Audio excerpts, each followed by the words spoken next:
12 chimes. It's midnight. At midnight, anything can happen.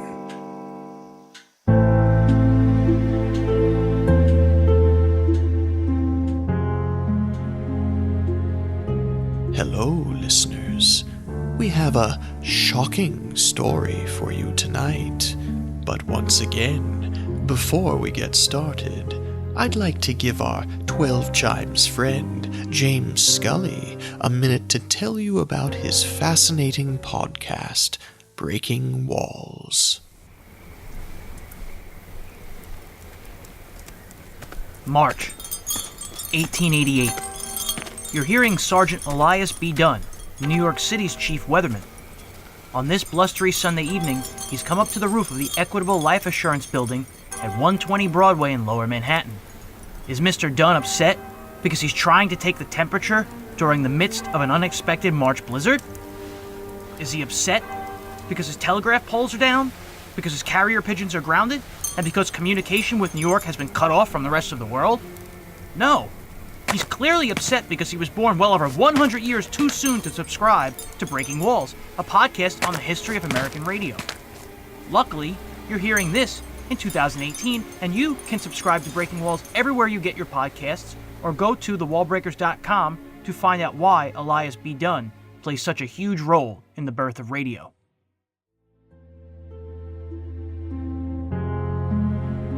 Having trouble getting a hold of someone? Are they out of reach? Have they left town with no forwarding address? Or has their departure become more permanent?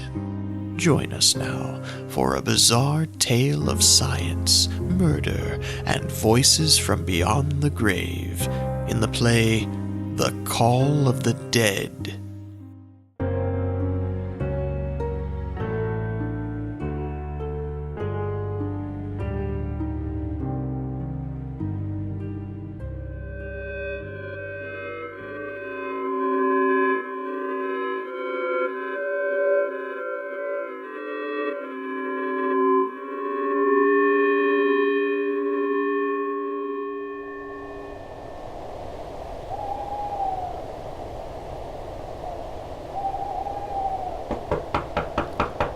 Professor Zucco, are you in there?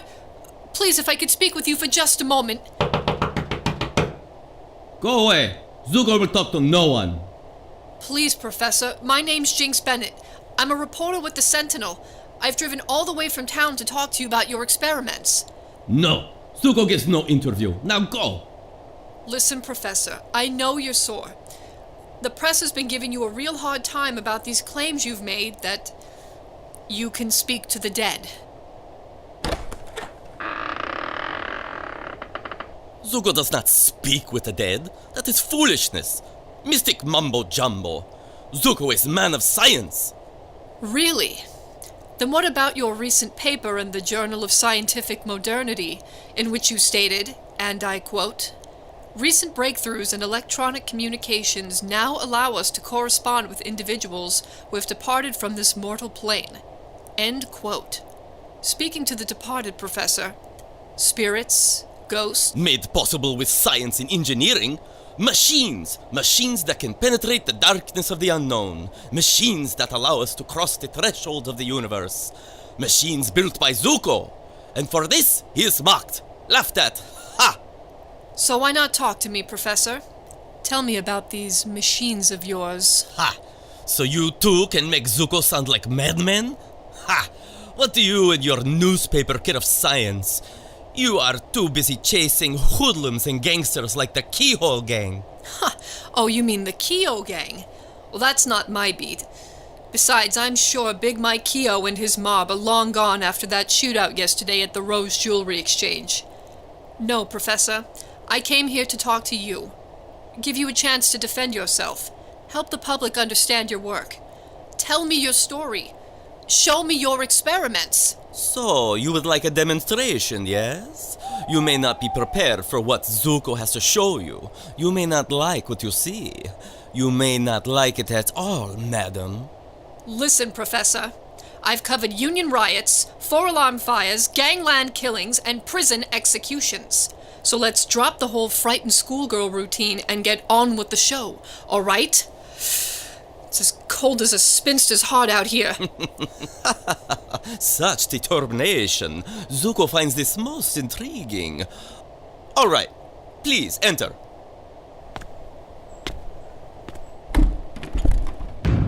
This way. I will take you to my workshop. Good night. Who decorated this joint? Boris Karloff? Who? Oh, never mind. So this workshop of yours, that's where you've built these machines that can speak to the dead? I told you, Zucco does not speak with dead. All right. Then what about your paper? You do not read so carefully, Miss Bennett. No, Zucco does not speak with the dead. No one can do that. Zucco speaks only to the living. The living? In here, Miss Bennett.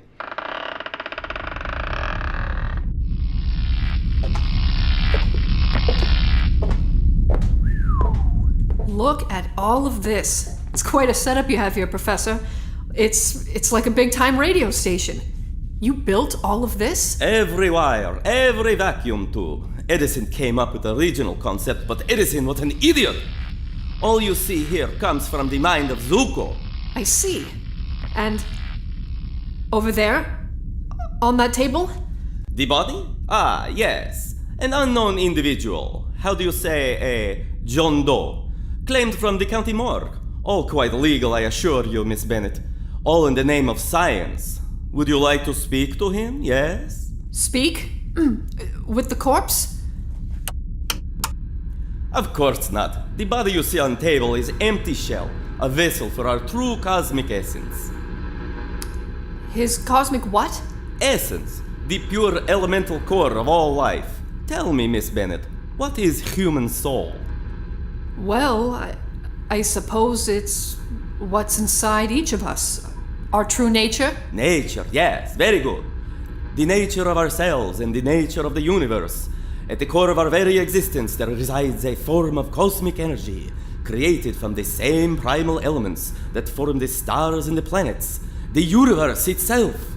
Cosmic energy. So the human soul exists as a form of energy? Yes. Which means you have found scientific evidence for the existence of life after death. No. There is no true death, Miss Bennett. Bodies cease to function, they collapse and decay. But our cosmic selves live on, released into the endless black void of the ether.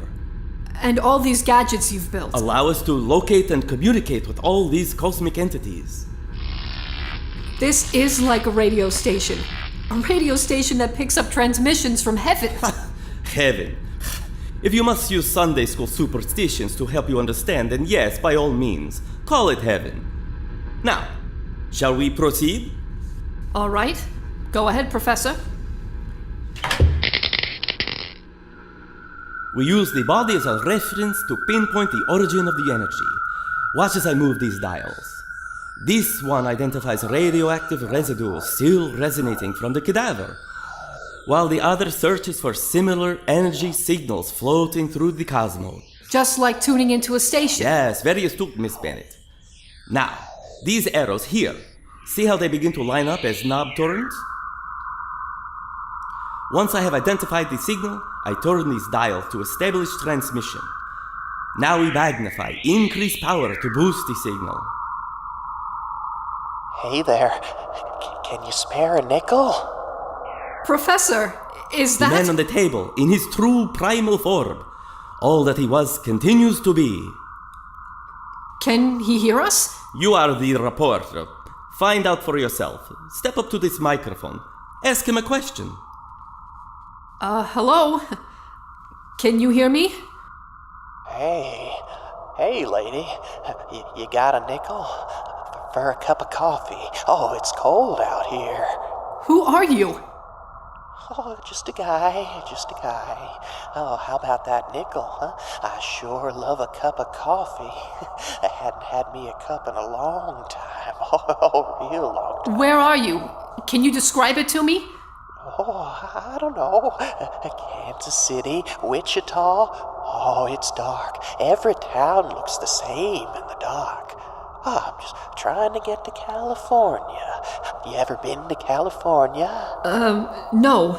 Oh, I hear it's always warm in California. Oh, there's oranges everywhere. You just pick them off the trees. Can you tell me how to get to California? Oh, I've lost my way out here. Oh, nothing looks right. How about that nickel, huh? Spare a nickel? Oh, nothing looks right. Nothing. You see now? Zucco does not speak with the dead. Zucco speaks only to the living. Professor, this is amazing. No, it is science. This is not some sideshow trick. Some ruse concocted by fake spiritualists and fortune tellers. Yet that's what they call Zucco. Fools. They will see that Zucco is years ahead of all of them. And yet, you make it all seem so simple. You just turn a few dials. In essence, yes, it is. The actual operation of the machine is elementary, as long as the right elements are in place. Which brings us back to John Doe here. To find someone, make contact with their cosmic essence, you need their body, right? Yes, for the moment. There is still much to learn. The cosmic energy fields of individuals seem to vary. Some are faint, almost non-existent. Others emit energy that is surprisingly strong. But you can make contact with others. Find their energy field? Given time and resources, Zucco can speak with anyone. Let me show you some interesting data I have gathered. Oh, I'd love to see more, Professor, but if you'll excuse me. Wait, where are you going? Zucco has more to show you. People need to know about this, Professor. In fact, there's someone I'd like to tell right now. Miss Bennett, come back.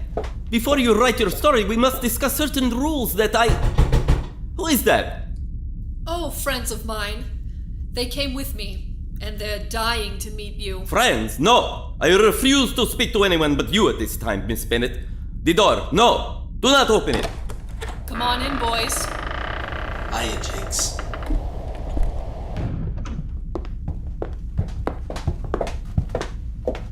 Hello, baby. Is this the brain? He sure is, Mike. Miss Bennett, who are these men? Oh, I believe you've heard of them. Professor, meet Big Mike Keogh. Keogh, the gangster? The gangster, huh? Now is that a nice thing to call somebody you just met?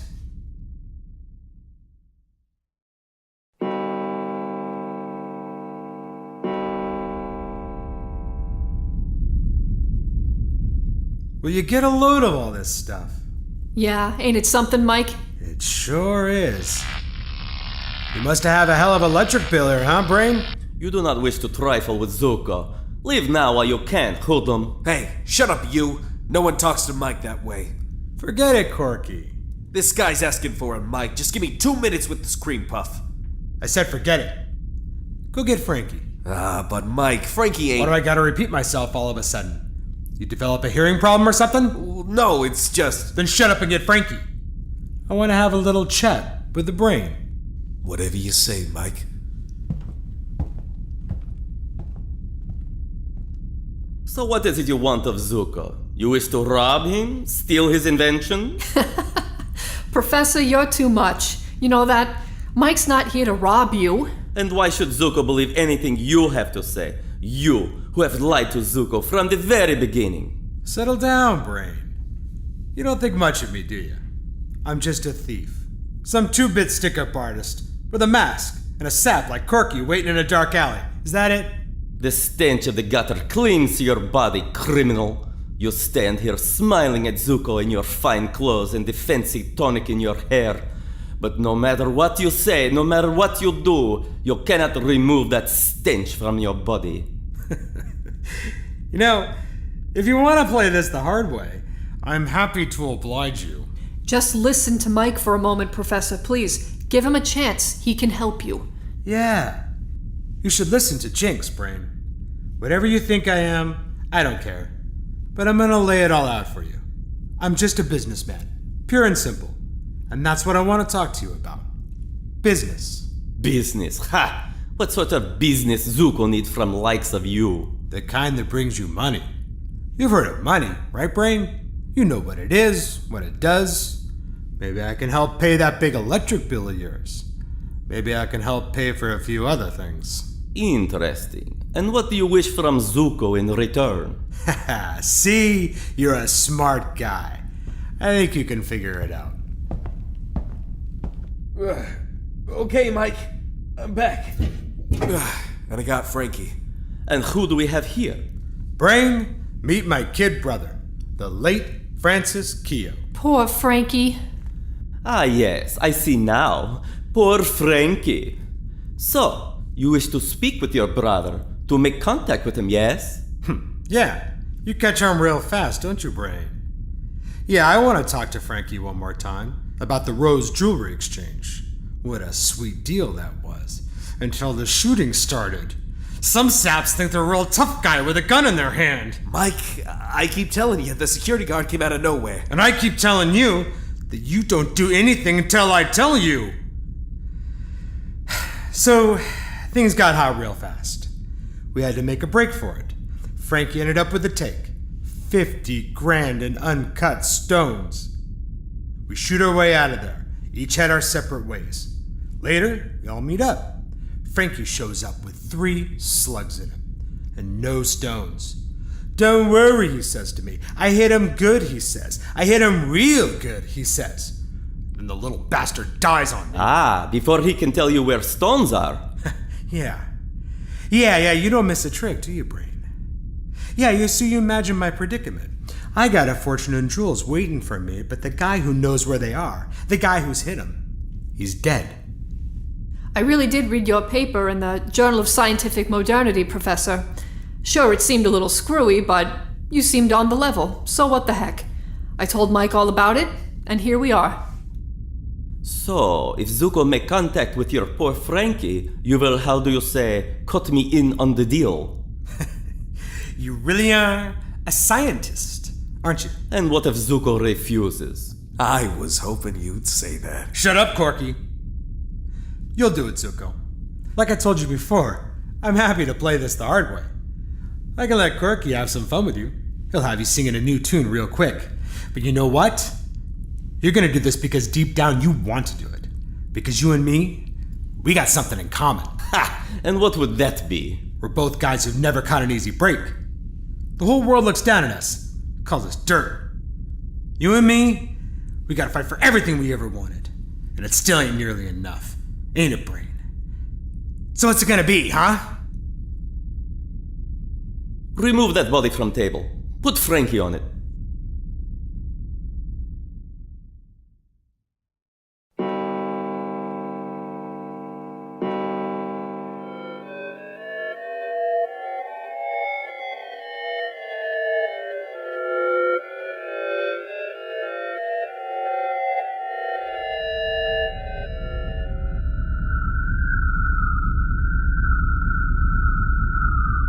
Why is this taking so long? What's the holdup here, Brain? When do I talk to Frankie?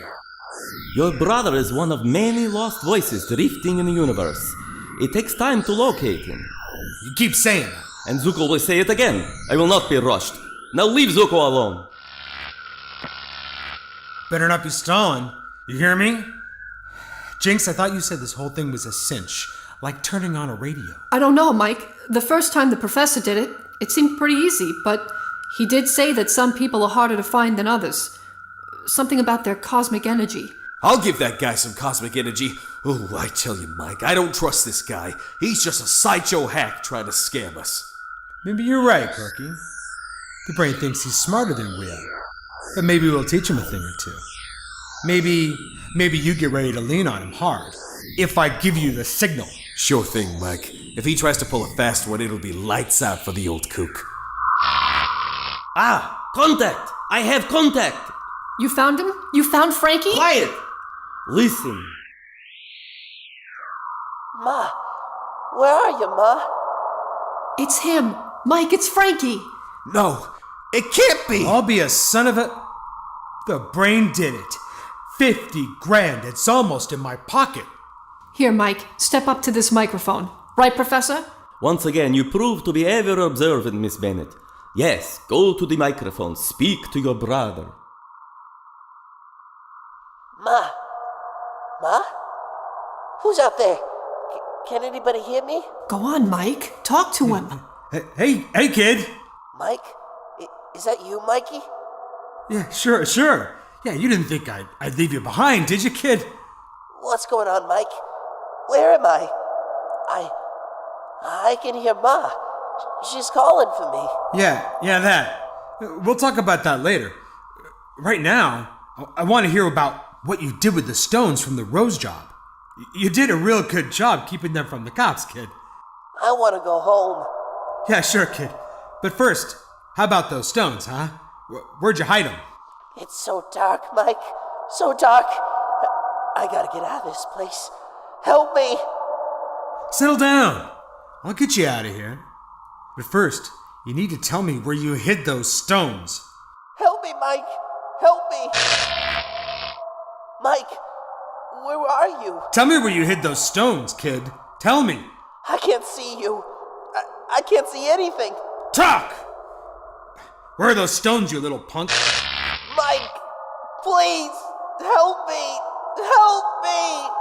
Shut up. Tell me where you hid them. Mike, I'm afraid. Help me.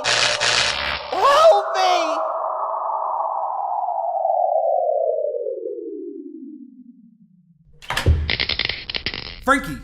Frankie! Where did he go? I have ended transmission. What? Well, bring him back. No, there was massive power surge during transmission. It has overheated the machine. If we continue, we risk burnout of crucial circuitry. Besides, there is also your brother to consider. He could be at great risk. Risk? Risk? What risk? Frankie's dead already. The power surge. There is a strong chance that it could obliterate the cosmic essence of your brother, annihilate all that he is forever.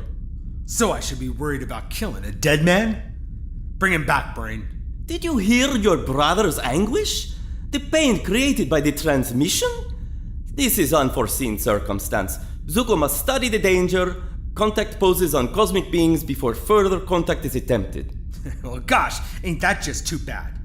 Get Frankie back on the horn right now. Make him tell me where I can find my 50 grand in diamonds. You hear me? Now. You said you and I were alike, and for a moment Zucco listened to you, but now, no more. Zucco, get back on those controls. You are animal, Keogh, the lowest kind of animal, wallowing in your own filth at the feet of decent human beings. You're asking for it, Brain. Go on, Mike. Give him the business. Get out of here, Keogh. What did I say about playing this the hard way? You think I was joking around? I'll show you how I joke around. I said get out, all of you! Mike, look out! Zucco, put down that wrench. Out! I will crush all of you! Put it down, Zucco. I ain't gonna tell you again. I got you, Mike. Mike! Professor, no! Ah! Professor?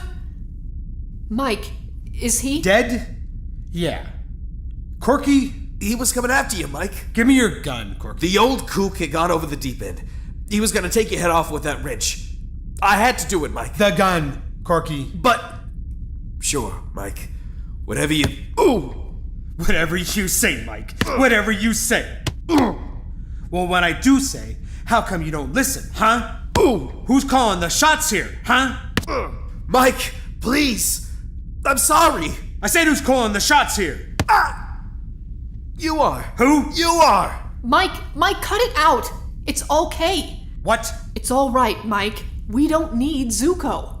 Yeah? So who's gonna work these controls? I will. I've seen Zucco do it twice now. It's just like a big fancy radio, that's all. You really think you can find Frankie? How hard could it be? Everything's already warmed up and ready to go. Atta girl. Corky? Yeah, Mike? Get the Brain out of here. Where do you want me to put him? I don't care! Just get the lousy nut job out of my sight. Whatever you... I'll just take care of it.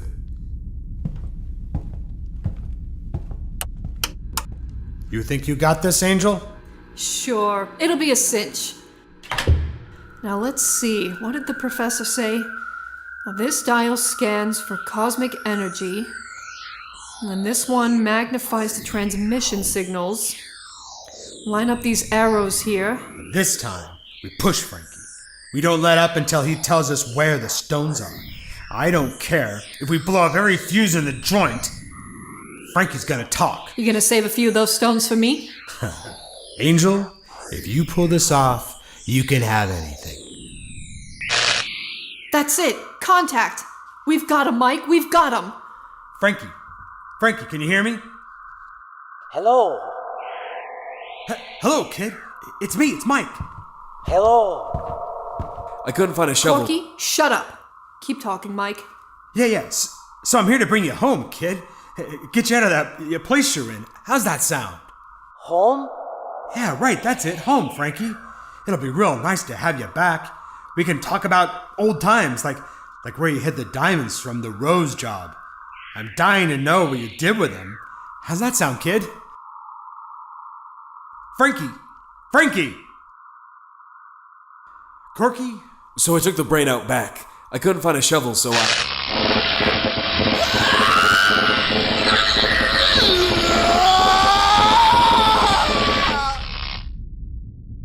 Corky! What the hell was that? What the hell just happened? Oh, Mike. Corky, there was a big arc of electricity that seemed to come out of nowhere. Look at him. Fried like some Sunday chicken. Oh, how terrible. I always knew that sap would get it someday, but not like this. It's almost as if it was done on purpose. Jinx, what was that? I don't know. Frankie? Frankie, what's so funny? Frankie? Knock off that laughing, you hear me? Frankie. Poor Frankie. Professor Zucco, but how? I am not sure. But I see now how little we know about the universe. How much more we need to learn. Zucco? Listen, Zucco. It was Corky who shot you. We had nothing to do with it. Oh, that no longer matters. In fact, I should thank you. Thank us? What do you mean, Professor? You have done Zucco great favor. You freed me from mortal world, allowed me to escape, explore the mysteries of the universe, and now I'd like to return the favor. What's he talking about, Jinx? I'm not sure. Professor, we'll go now. We'll never bother you again. Oh no, you have helped me to discover this truly amazing place. I want to share it with all of you. Come, join me. Professor, no! Let us explore the universe together. No! I'd rather not.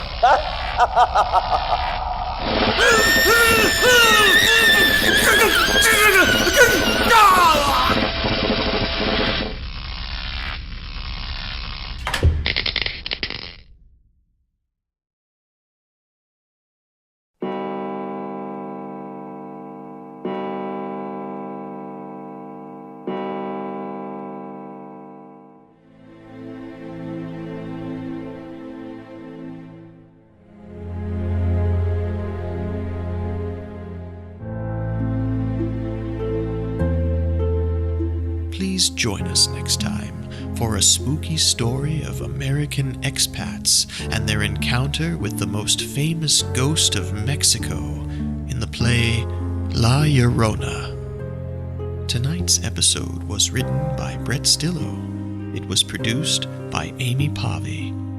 Heard in tonight's play were Sarah Leight as Jinx Bennett, Scott Lewis as Dr. Zucco, Josh Horowitz as the Dead Drifter, Cody Nichols as Corky and Frankie Keogh, and Aaron Seymour as Big Mike Keogh. Additional music was a clip from the track Autumn of Transfigured Shadows by Human Phobia. Episode cover art by Aimee Pavy. Logo design by Michael Dern, and yours truly, Josh Horowitz. If you enjoy our plays, please subscribe and leave a review on iTunes or wherever you listen to podcasts, or drop us a line via email. The address is in the show notes. We'd love to hear from you, and thank you for listening.